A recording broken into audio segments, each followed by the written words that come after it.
But I know we've been waiting a long time ever since the steel mill closed for something to happen.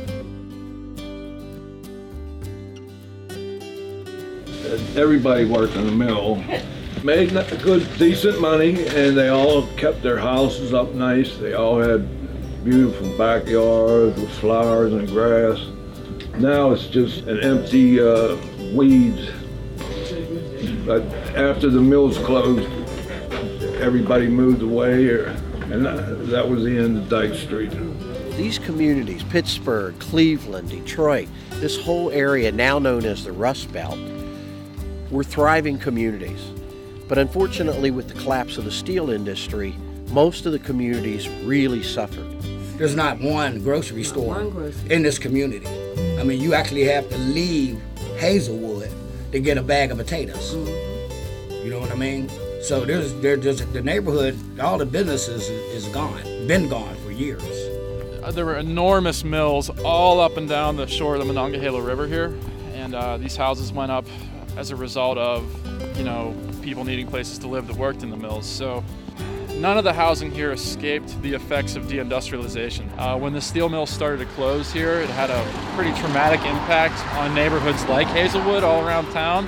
Loss of population, disinvestment in the housing stock, and that's why our work is so critical. People who has not lived here doesn't realize how beautiful Hazelwood was. Bakeries and grocery stores and shoe stores, and Hazelwood was boom then. I have special friends, and everyone helps one another here.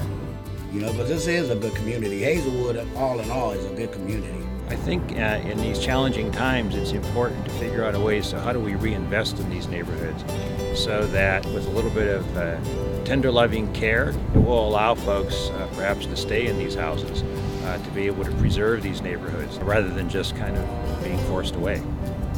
This is a neighborhood that has seen better economic times, and now with new development on the horizon, Rebuilding Together Pittsburgh is utilizing this tremendous resource with our Capacity Corps program to help stabilize the housing conditions for homeowners, so that when things turn around, when the development starts to take hold and Hazelwood becomes a great neighborhood again, the homeowners who have been here are going to be able to benefit from that transformation. I would have had to try to scrape to get some of these things done, because if you don't do it and work on your home, your property and all, it's going to go to ruin.